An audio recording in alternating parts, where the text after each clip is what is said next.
할렐루야. 오늘 너무나 좋은 복된 날입니다. 하나님을 예배할 수 있다는 것은 아무나 예배할 수 없습니다. 여러분, 하나님 누가 예배하죠? 우리가 어떻게 예배하는 자가 되었죠? 하나님의 그 구원의 사랑, 구원의 은혜, 사랑을 받았기 때문에 예배하는 거 아니겠습니까? 예배는 아무나 드릴 수 있는 게 아닙니다, 여러분. 예수님은 누구나 믿을 수 있지만 예배는 아무나 드리는 게 아닙니다. 누구든지 예수 믿어 구원받을 수는 있어요. 예배자가 되는 것은 아무나 되는 게 아닙니다. 누가 예배자가 될 수 있습니까? 유월절이 있는 인생에 예배 드릴 수 있습니다. 절기의 시작이 유월절부터 시작되지 않습니까? 우리가 지난주 계속 배웠지요?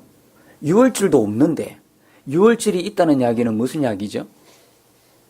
예수님의 죽음을 통한 구원이 있다는 이야기잖아요.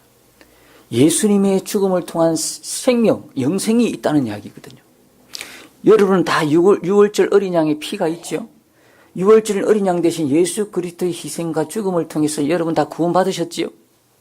오직 우리의 구원은 예수 외에는 없지요? 뭐 또 다른 게 있습니까? 여러분들이 율법을 지키고 여러분들이 뭔 선한 일을 해서 구원받습니까? 예수 외에는 구원이 없습니다, 여러분.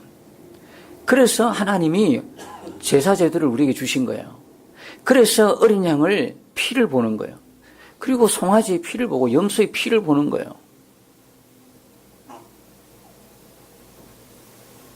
피를 보는 거예요. 이렇게 여러분 재밌네요. 그래서 이게 이런 거예요. 여러분들 안에 유월절이 있는, 여러분 다 유월절이 있어요. 유월절이 없으면요, 예배 못 드립니다. 예수의 피가 있어요, 예수 피. 예수의 생명, 오직 예수. 예수에는 구원이 없어요. 아멘이시죠? 예수에는 구원이 없다니까요. 그러니까 예수의 피가 있는 사람, 하나님의 어린 양의 피가 있는 그 유월절이 있는 사람이 뭐 할 수 있다? 절기도 지키고 제사 제도도 우리가 알게 되고 예배도 드린다 이 말입니다. 그러니까 이제 그런 면에서 보면 여러분이 이제 복음을 전하셔서 누군가 호감을 가지고 교회로 온다 그럴 때에 첫 번째 예배부터 들어오는 거는 상당히 조금 물론 예배를 드리면 좋은데 이분이 이제 처음으로 교회에 오셔서 예배 자리에 이렇게 앉으셔서 들립니까? 잘 안 들려요. 무슨 말이 무슨 말인가 잘 안 들린다고 해요. 그런데 계속 예배에 처음 교회에 나와서 예배 자리에 나왔는데 지금까지 예배에 계속 그 예배가 멈추지 않는다는 건 진짜 놀라운 은혜고 축복이에요. 하나님이 아예 택하기로 작정한 영혼이죠. 대개는 여러분이 전도를 해왔는데, 오늘 목사님, 설교 잘 하셔야 됩니다. 힘들게 영혼 데리고 왔는데, 목사님 설교 잘못해가지고 돌려보내시면 안 됩니다. 이렇게 이야기하시면 곤란합니다. 안 들립니다. 왜? 예수님의 피가 유월절이 있는 인생이 되어야 성령이 하시는 음성을 듣지요. 근데 이게 안 들리게 돼 있어요. 괜히 애매한 목사님 핑계 대지 말고, 그죠? 여러분들이 정확한 복음의 정인이 되시라 이 말입니다. 그냥 교회 끌고 오면 그것도 감사한 일이죠. 교회 한번 가자.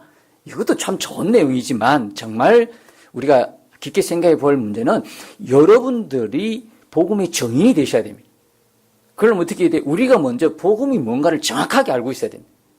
알 뿐만 아니라 복음을 능력으로 살아내고 있어야 된다. 그럴 때 내가 만난 그 예수가 분명할 때 그 사람에게 복음이 뭔가를 전가할 수 있지 않습니까? 그러니까 교회에 먼저 데려오기 전에 여러분들이 복음이 뭔가를 그 사람에게 전해야 하는 겁니다. 그리고 그 사람이 동의하에 이제 교회에서 예배를 드리는 겁니다.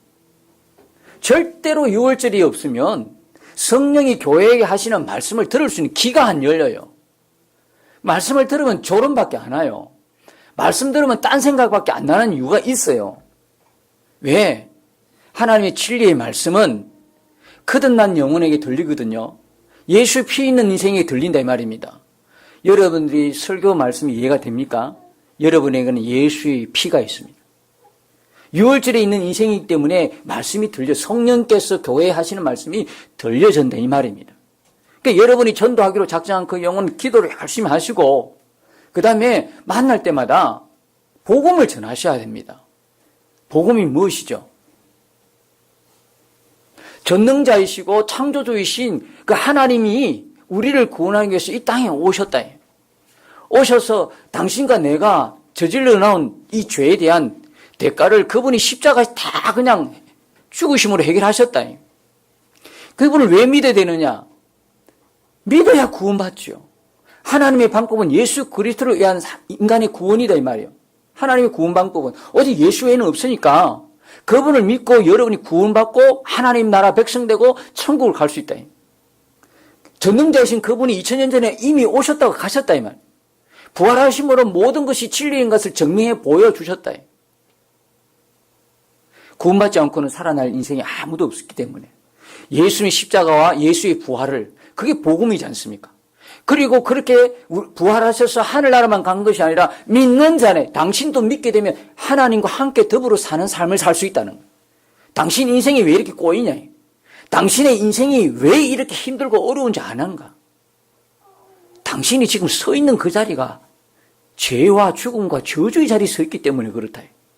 줄을 잘 써야 되지 않냐? 군대도 줄이라고 이야기하는 줄 잘 써야 안 되겠나? 당신이 서 있는 자리가 무슨 자리인가 모르겠냐? 내가 당신이 서 있는 그 자리가 죽음의 길행을 보여줄까? 그러면서 이야기를 얼마든지 할 수 있어요. 당신이 앞으로 어떻게 되는가 아느냐? 알 리가 있나? 하나님이 열어주지 않고 그 하나님의 복음을 듣지 않고 말씀을 듣지 않는데 어떻게 내 앞길을 어떻게 알 수 있어요? 그건 도사지 뭐. 모르겠다는 거예요. 죽음은 끝이라고 하는 거죠. 그러니까 당신이 지금 죄와 저주와 죽음의 그 줄에 서 있다는 거예요. 그러면서 여러분들이 복음을 전하셔야 되는 거예요. 당신도 이제 하나님의 구원의 방법인 예수 그리스도를 믿으면 하나님의 자녀가 되고 지금 그 삶에서 저주와 죄악과 심판의 그 자리에서 생명의 자리를 옮겨지고 축복의 자녀가 되고 행복한 삶을 살 수가 있다. 여러분 나름대로 들었던 그 복음을 여러분이 갖고 있는 그 복음을 전하는 겁니다. 하나님 말씀에 기록된 그 복음을 전하는 겁니다. 그러려면 여러분들이 말로 전하는 복음이 아니라 삶으로 전하는 복음이 있어야 주변에 여러분들을 바라보면 그 사람들이 솔깃해지는 것이지 사는 거는 전혀 교회만 다닐 뿐이지 사는 건 자기들하고 전혀 다르지 않는다면 여러분이 전하는 복음에는 능력이 없는 거예요. 삶으로 살아내는 것만 능력이 되는 거예요. 복음이 내 것이 되는 거죠. 그렇게 복음을 전하고 그 사람이 그럼 예수 믿겠다고 딱 동의가 되면 이제 그 사람은 교회에 이제 이렇게 해서 예배를 드릴 수가 있어요. 전혀 그런 동의가 없어. 예수 피가 없어. 유월절이 없어. 그럼 절기를 제사 제도 전혀 못 지키죠. 제사 제도를 못 지킨다는 이야기는 예배를 못 드린다는 겁니다. 이렇게 안 차나도 귀에 안 들어와요. 여러분들은 하나님의 말씀이 여러분 귀에 들립니까? 그건 놀라운 일입니다. 기적입니다. 여러분 기적을 홍해 물만 가르는 그걸 기적으로 보지 마십시오. 오병이의 기적만 기적으로 보지 마십시오. 여러분들이 예수 믿는 게 기적이다. 여러분들이 하나님 말씀이 들리는 게 기적이다. 여러분들이 구원받아 하나님의 자녀가 된 게 기적이다. 모두가 기적을 다 갖고 있어요. 그러면서 기적이 안 보인다는 거예요. 여러분 오늘 사는 것 자체가 기적이고 예배 자리에 왔다는 게 기적이고 하나님을 경배하고 예배한다는 게 기적이다 이 말이에요. 여러분들은 전부 다 기적의 덩어리들이에요. 하나님의 은혜와 사랑의 덩어리, 기적의 덩어리다 이 말이에요. 이게 분명한 확신이 있으면 왜 기쁨이 없겠습니까? 주님 바라봐지죠. 주님이 분명히 말씀으로 약속해놓은 그 내용이 다 가짜입니까? 문제는 우리에게 있는 것이죠. 그 풍성한 그 삶, 누리는 그 풍성한 은혜, 이것들이 전부 다 주님을 바라보면 생기는 건데 우리의 시선이 주님께 고정이 안 돼 있는 거라. 자꾸 다른 곳에 가 있는 거예요. 하나님이 우리를 구원하는 건 다른 이름으로 주지 않아요. 오직 예수의 이름으로 줬어요. 하나님이 우리에게 준 약속하신 풍성한 삶은 오직 예수 안에 있지 다른 곳에 있지 않다 이 말입니다. 근데 우리 시선이 자꾸 다른 곳에 간다 이 말. 다른 곳에 눈 돌리도요 별 재미없어요. 어디 예수 안에 영생이 있고 오직 예수 안에 우리의 기쁨이 있고 오직 예수 안에 우리의 행복이 있는 것을 믿으시기 바랍니다. 오늘 여러분이 이거 읽었는데 아이고, 읽기는 목사님이 읽고 듣기는 내가 듣기는 하나도 안 들려.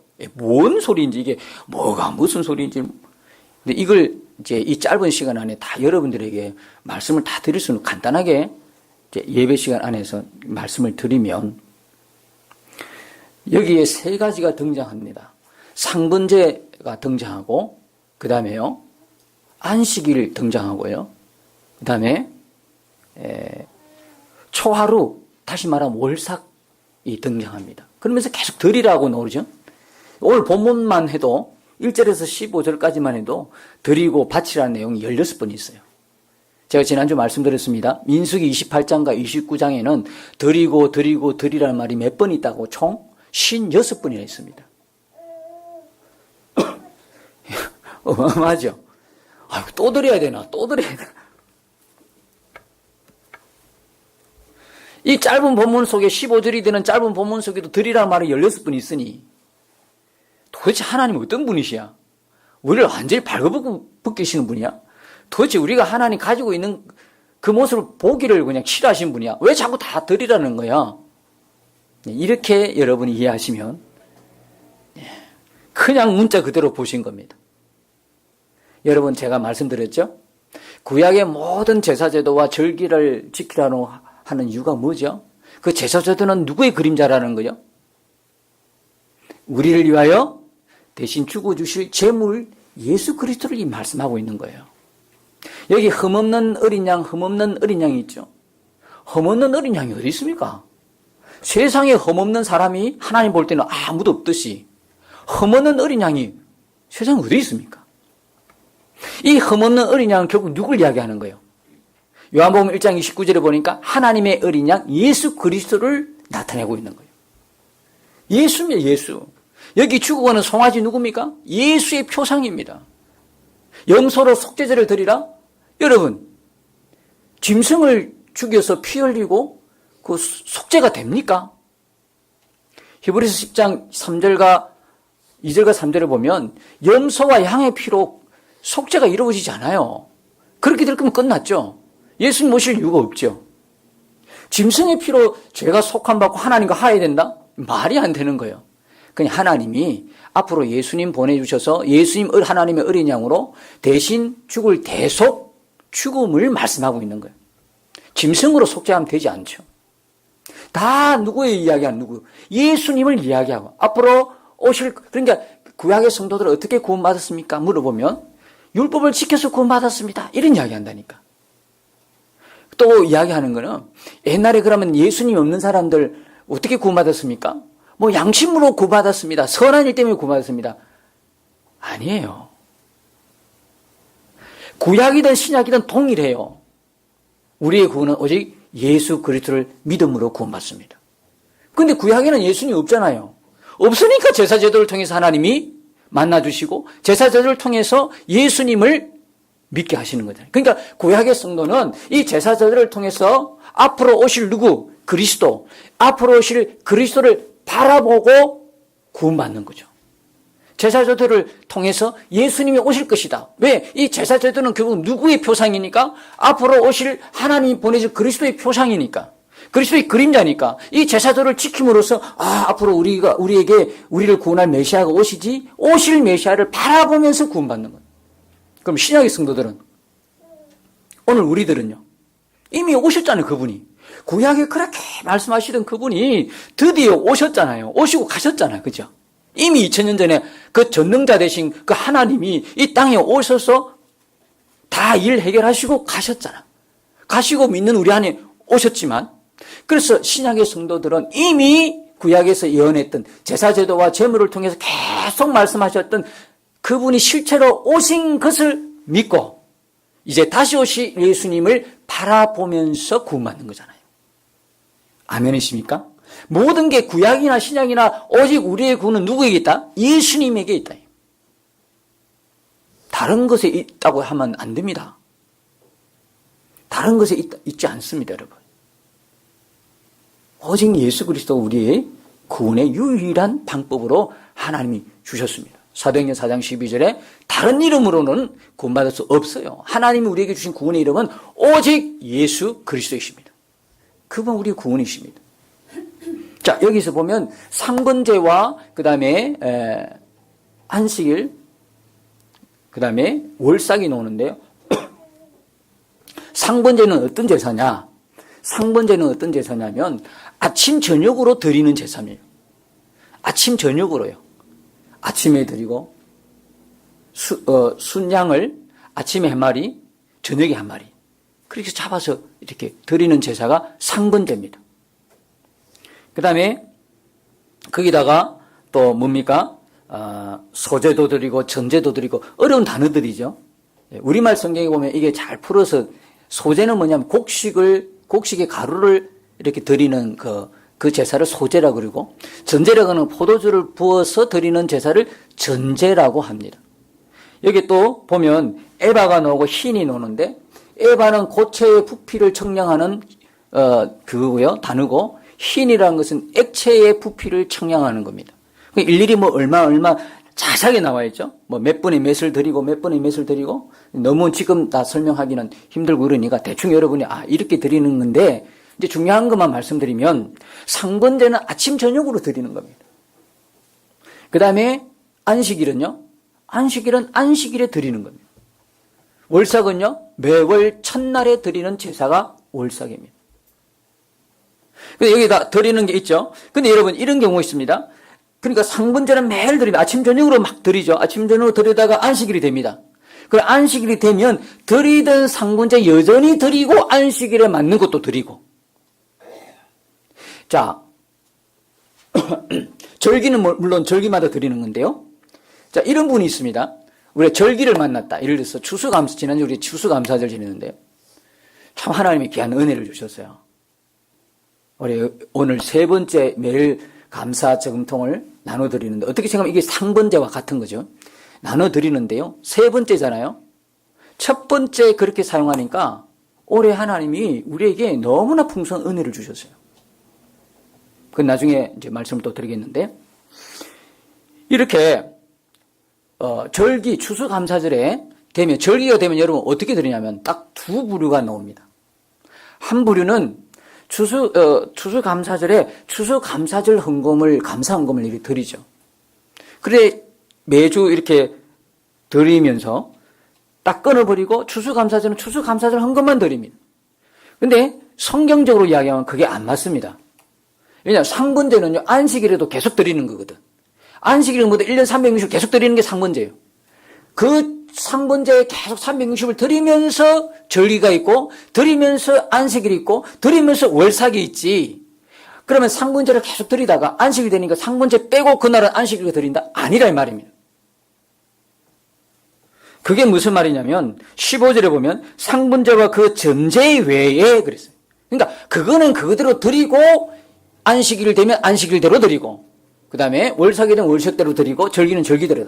그러니까 쉽게 이야기하면 추수감사절 날 헌금을 하는 바른 자세는 뭐냐? 여러분들은 매주 상번제 매주를 나올 때마다 어떻게 해야 돼요? 감사 예물 하나님께 드리죠. 그게 뭡니까? 안식일이죠. 안식일 날 드리는 제사. 그 다음에 여러분들이 오늘 가져가셔서 매일 하는 그게 상번제 제사가 되는 거죠. 그럼 매주 놓을 때마다 그냥 빈손으로 놓지 않고 하나님 앞에 감사 예물 들고 놓으죠. 그런데 상번제는 매일 또 여러분이 저금통 가져가서 집에서 또 매일 하는 거죠. 그런데 그 상번제가 주일은 그치자. 안 해도 된다. 주일날 감사금 드리니까. 그게 아니라 상번제는 변함없이 가는 겁니다. 그러면 안식일 되면 안식일대로 또 드립니다. 그러면 또 가다가 월삭이 되면 매월 첫날에 또 그거는 그대로 드립니다. 절기가 되면 절기 헌금 또 따로 드립니다. 이런 겁니다. 아시겠습니까? 그러니까 추수감사절 됐다고 해서 매주 하는 감사를 끊어버리고 추수감사절 날 되니까 추수감사절만 드리고 이게 아니라 매주 감사한 거면 감사한 것대로 하고 절기가 되면 추수감사절은 따로 하는 겁니다. 이게.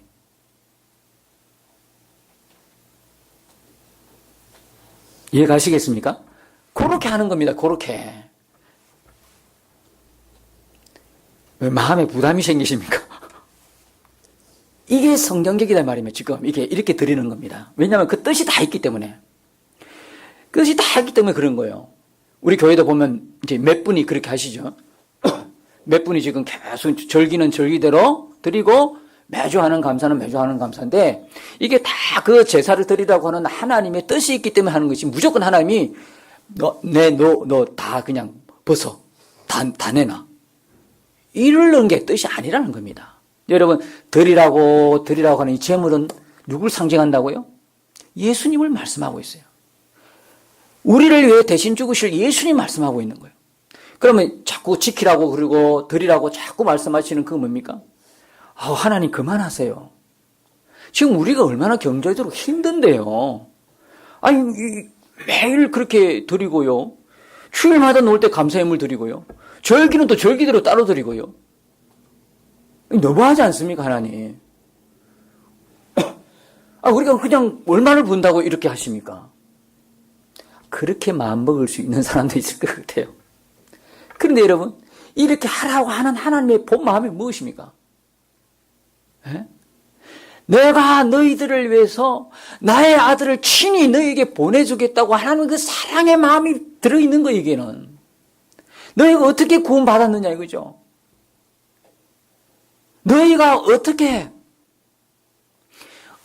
구원받았는지를 봐라. 내가 이렇게 계속 이야기하는 건 이 제사절을 통해서 제물을 드릴 때마다 너희가 잊어버린 그 어떻게 구원받았는 것을 기억하라는 거예요. 워낙에 잘 잊어버리니까. 워낙에 뒤를 돌아서면 다 잊어버리니까. 한 주 지나면 한 주 잊어버린다니까. 여러분, 지난주에 그 좋은 예로 지난주에 무슨 설교를 한 걸 여러분 기억나십니까? 기억하시는 분도 되게 많아요. 우리 교회는 보면은 기억을 하시는 분이 많아요. 제목도 다 물어보는 이유가 기억을 다 하셔요. 지난주 설교 제목이 뭐죠? 영원 추수 최후 심판이잖아요. 그 전에 설교 뭐예요? 어떻게 감사할까? 그죠? 첫 주는 뭐죠? 11월 첫 주? 절기를 통한 감사 이유. 와, 우리 목사님 진짜 잘한다. 알 수밖에 해. 그러니까 이게 우리가 한 주 지나도 무슨 설교 내용인지 제목조차를 모르니까 얼마나 잘 잊어버려요. 하나님이 우리 손에 있는 하나까지 다 뺏어가려는 게 목적이 아니에요. 기억하라는 거예요. 그래서 제사제도와 절기를 통해서, 제물을 통해서 두 가지를 기억하셔야 돼요. 첫 번째 뭐냐? 예수님의 구속을 기억하라는 거예요. 메시아 언약을 기억하라는 거예요. 메시아 언약, 그 메시아 언약이 뭡니까? 예수님을 통한 구원이지 않습니까? 그것이 아브라함에게 나타났을 때는 아브라함을 통해서 한 족장인 아브라함을 통해서 너희의 씨로 말미암아 모든 만민이 복을 받을 것이다. 아브라함의 씨로 그리스도가 온다는 이야기예요. 그 다음에 모세를 통해서 이스라엘 한 나라를 통해서 하나님의 언약을 체결하십니다.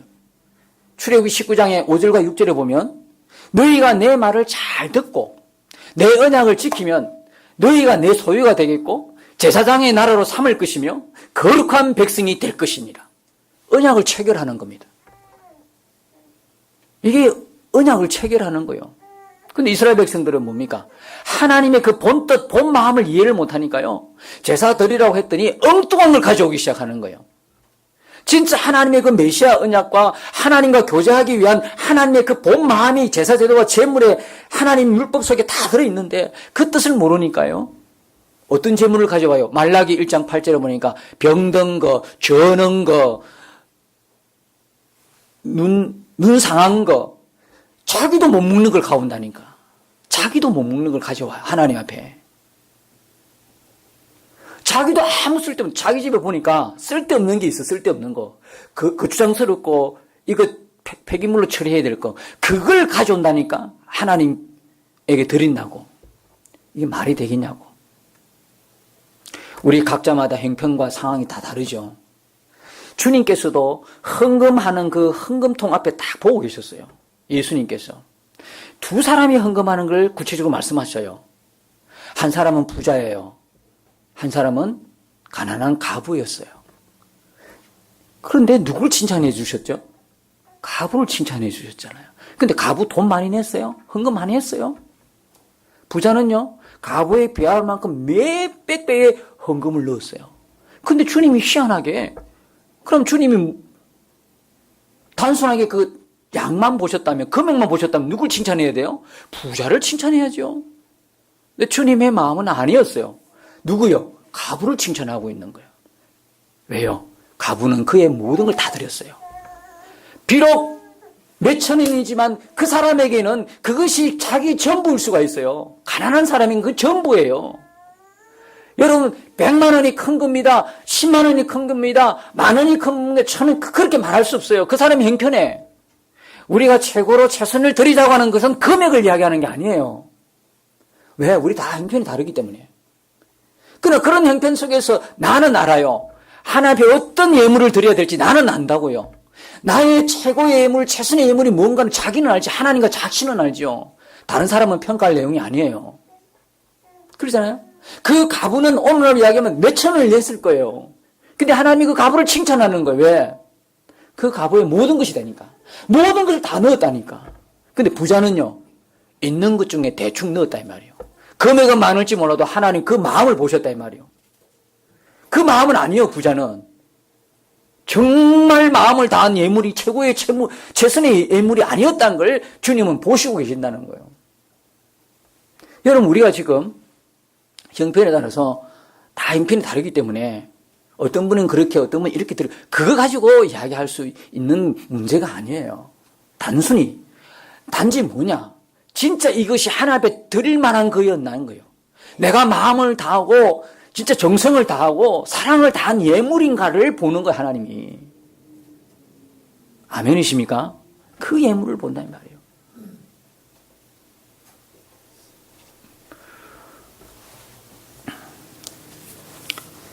근데 하나님이 자꾸 드리라고 하는 거는, 여러분, 하나님께 드려서요, 손해볼 사람은 지구 역사에서 한 명도 없습니다. 하나님께 드려서. 어떤 사람은 진짜 자기 형편이 안 되는데요, 하여튼 이렇게 드리는 사람이 있어요. 빚을 내가지고 드리는 사람도 있어요. 그렇게 하면 되겠나라는 참 그런 마음도 없지 않아 있는데요. 그 사람 믿음이에요, 그건. 지난주에 우리가 추수감사 예물 드리는데요. 매일 감사를 통해서는 작년보다 약간 줄었어요. 그런데요, 추수감사 예물로는요, 엄청나게 늘었어요. 왜 그래 늘은지 아십니까? 물론 여러분들도 최선을 다한 예물이기 때문에 넣을 수밖에 없죠. 근데 몇 사람이 힘에 겹도록 했어요. 그 힘에 겨운 게 그 정도 수준이야 말하면 어쩔 수 없지만 힘에 겹도록 진짜 자원하는 마음으로 했어요. 그러니까 보통 나오는 1년에 나오는 절기 예물을 훨씬 뛰어넘어 버렸어요.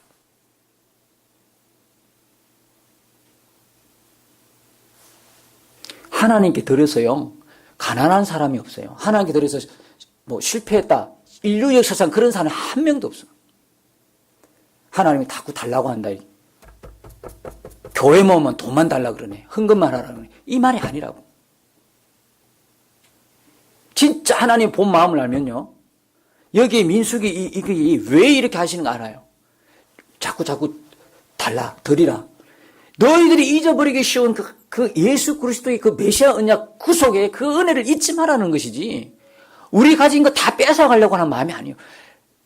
믿음으로 여러분들이 정말 이것을 본문을 보면서 복음으로 이게 이해되니까, 이게 예수님이 우리를 위해서 피 흘려주신 그 예수님이라고 하니까요, 이제 복음이 분명해지니까 율법까지도 지키고 싶은 갈망이 일어나는 거예요. 옛날에 이 복음이 분명하지 않을 때는 이건 율법이야, 구약이야, 이게 지키고서 구원받지 못하는 건 다 아는 사실인데 이걸 왜 지키냐 이래 놨는데, 이제는 복음이 명확하고 내가 어떻게 구원받은 걸 아니까, 하나님과 나와의 관계가 어떤 관계라는 걸 아니까, 이제는 모든 하나님의 구약이든 신약이든 모든 진리의 말씀이 지키고 싶다고 하는 갈망이 일어나는 우리 마음에. 이게 율법으로 보이지 않고요, 하나님 우리 향한 마음으로 보여지니까 이대로 살고 싶은 거야. 왜 제사저들을 주고 재물을 자꾸 이렇게 드리라고, 왜 이런 걸 우리에게 주신지 아십니까? 하나님 우리와 뭘 하기 위해서? 자꾸 만나고 싶다는 거예요. 교제하기 위한 거예요. 교제. 여러분, 상번제는요, 내가 이번에 제가 영성일기도 올렸습니다만, 어제 그 제목을 못 정해서요. 이 제목이 너무 많은 거라. 이 본문을 두고도 제목이 너무 많아가지고. 상번제는, 행복한 주님과의 동행입니다. 이렇게 할까? 상번제는 감사의 기적입니다. 이렇게 이야기 표현할까? 어떻게 표현할까? 표현할 게 너무 다양해가지고 한참 고민하다가 진짜 이 본문의 말씀을 깊이 묵상하는데요. 상번제에서 그냥 쇼킹을 받았지 않습니까? 단순하게 아침 저녁으로 드리는 그 예물이 아니었다 이 말이에요. 아침 저녁으로 예물 가져오나 안 가져오나 하나님이 뚫레뚫레 보시고 너 안 가져왔네? 이렇게 말씀하는 게 아니라 이 말이에요. 이 상번제를 통해서 하나의 마음이 확 와닿더라고. 오늘 설교 제목처럼 항상 함께하고 싶은 사람이 누구였냐면 바로 나였다는 거예요. 아침 저녁으로 내가 너를 만나고 싶다는 거예요. 그 마음이 확 와닿으니까 얼마나 쇼킹하겠어요. 이게 그냥 단순하게 드리라고 한 제사 제도가 아니었더라는 거예요. 우리가 지금 24시간 예수님 바라보자, 영생의 길을 쓰자, 주님과 동행하자는 이 메시지를 계속 여러분들이 기가 따갑게 2년 넘도록 계속 듣고 있는 이 메시지가 맞았다는 거예요. 이게 하나님 마음이었던 거예요. 이게 하나님 우리에게 주신 진짜 마음이었다는 거예요. 항상 너와 함께하고 싶은 그 마음이 주의 마음이었다는 거예요. 내가 너와 항상 우리를 괴롭히려고 하는 게 아니라 주야로 우리를 만나서 너 헌금해. 이렇게 우리를 괴롭히는 거 아니라 매일 감사를 통해서 여러분 기적이 이미 우리에게 시작된 걸 믿으시기 바랍니다. 이게 될 말이냐고 이게 지금 여러분들 이게 있을 일이냐고 매일 감사하면서 하나님 앞에 감사하며 감사 예물을 매일 여러분이 저금통에 여러분들 매일 그렇게 할 수 있냐고 이게 기적이 아니고 뭐가 기적이냐고 이걸 통해서 추수감사절에 헌금을 하나님께 드릴 뿐만 아니라 우리 주변에 구제에 쓰고 우리 주변에 필요한 분들에게 쓸 수 있다는 게 이게 기적이 아니고 뭐냐요. 우리 교회로서 기적이고 여러분 자신에게도 기적이 아니냐요. 하나님은요 매일 우리를 만나기를 원하십니다. 내가 정말 항상 함께하고 싶은 사람이 바로 너다라는 거예요. 항상 함께하고 싶다고 하는데 우리는 자꾸 딴 길로 가고 있어요. 됐어요 주님. 이 주일날 보면 되지. 뭘 그래 쉬어요 자꾸. 이렇게 한다니까. 여러분 오늘 우리의 이 제사제도가 예배로 들어왔다면 이 예배는 하나님과의 교제의 시간이에요. 하나님 만나는 시간이라고요. 그럼 우리는 하나님이 너 보고 싶었다야. 매일 너 보고 싶은 마음 아냐? 주일날 이렇게 와가지고 주일날 너 보고 싶다. 내가 너하고 정말 여러분 항상 보고 싶은 사람이 누굽니까? 누구예요? 친한 사람이에요? 안 친한 사람이에요? 친한 사람이잖아요. 주님은 우리를 그렇게 친근하게 애살궂게 우리에게 대해주신다 이 말이에요. 너 보고 싶다는 건 내가 항상 있고 싶은 사람 너다라는 거예요. 근데 우리는 뭐예요? 주님 됐어요. 앞으로 가서 영원히 볼 텐데 왜 그러세요? 좀 참으세요. 꼭 보면 자식 기르다 보면 자식이 꼭 그런 짓을 하거든. 우리 딸이 좋아가지고 야 너 보고 싶다 야 너 사실 더 그렇더라고. 아침에 이렇게 등교시켜 놓으면 언제쯤 오나 공부 잘하나 못하나 그건 내 별 신경이 안 써. 그건 지가 알아서 할 일이고 그냥 와서 빨리 오늘 하루라도 저녁에 빨리 얼굴 좀 보고 싶은데 얘는요 됐어요 아빠 이렇게 노니까 얘는 지금도 보면요 내가 가까이 가면요 기겁을 해요. 오지 말아요 가까이. 난 가까이 하고 싶은데 저 손주를 가까이 가고 싶은데 나중에 크면 오지 마세요 할아버지 냄새나요 이렇게 된다는 거예요. 우리가 하나님 앞에 그렇게 하고 있다니까. 매일 너를 만나고 싶다. 주일마다 너 만나고 싶다. 한 달마다 너 만나고 싶다. 절기마다 만나고 싶다. 이야기 계속 만나고 싶다는 거죠. 1년 365일 만나고 싶다는 거예요. 주일이 오늘만 주일이 아니라 1년 365일이 주일이요. 우리의 모든 인생이 주의 것이라고. 그러고 싶다는데 우리는 자꾸 피해. 바빴어요 주님. 그 다음에 할 일이 있어서 주님. 피한다니까요. 피곤했어요. 좀 안 되겠어요. 내가 건강하네요. 제가 다능코 말씀드릴 텐데, 주님의 이 마음을 여러분 아셨다면요. 오늘 내가 사망하지 않고는 예배 자리 지키셔야 합니다. 지키란 말이 아니고, 주님과 만나면 여러분의 복입니다. 오늘 사망선고 내려서 하나님 나 불러가지 않는 이상은, 항상 여러분의 자리는 예배 자리입니다. 주님과 만나고 교제하는 자리입니다. 그게 예배입니다. 내가 항상 함께 오고 싶은 사람이 바로 너라는 거예요. 이래도 여러분들 하나님 앞에 헌금 많이 하라고 하는 설교입니까? 이 본문이, 이 구약의 본문이 우리한테 남아있는 거에 다 뺏어가려고 하는 그겁니까? 여러분은 어느 정도 주님과 친밀하십니까? 상문제 정도입니까? 아니면 안식일입니까? 아니면 월삭입니까? 절기입니까? 여러분, 교인의 종류가 4가지 종류가 있어요. 상번제 교인이 있고요. 안식일 교인이 있어요. 주일마다 이렇게 오고. 그 다음에 월삭 교인이 있고요. 그 다음에 또 뭐예요? 절기 교인이 있어요. 절기 때마다 나와. 1년에 4번 정도 나와. 성탄절로 오고, 그죠? 부활절로 오고. 이런 절기 교인이 있어요. 저는요, 여러분 모두가 정말 주님과 하나 되는, 정말 주님과 친밀한 상번제 성도들이 되시길 축복합니다. 여러분들이 이렇게 주님과 친해지고 상번제처럼 친밀해지면요, 우리 인생은요, 말할 수 없는 놀라운 은혜의 삶이 되는 것입니다. 아니요, 이미 우리에게 그 은혜가 임했습니다. 이 본문에 있는 하나님의 그 마음을 여러분 충분히 여러분 아셨습니까? 하나님이 그토록 만나고 싶고 함께하고 싶은 사람이 옆 사람이 아니고 나라는 것에 반응하셔서 여러분 오늘 분향에 드리는 매일 감사할 때 그냥 단순하게 매일 1,000원이 아니라 하나님 나를 구속해 주셨군요. 하나님 메시아 언약 예수의 피 6월절 인생이 있다는 것에 감사하시고 매일 나와 만나고 싶어하는 하나님의 그 교제, 나를 함께하고 싶다고 하는 그 하나님 마음을 여러분이 아시고 매일 감사하시길 축복합니다. 이렇게 해서 또 한번 우리가 3차에 걸쳐서 한번 매일 감사, 상번제의 그 감사로 내년에 만날 그 추수감사절 때 정말 온전한 그 감사로 하며 영광 돌리는 저와 여러분 모두가 되시기를 예수님 이름으로 축복합니다. 기도하십시다.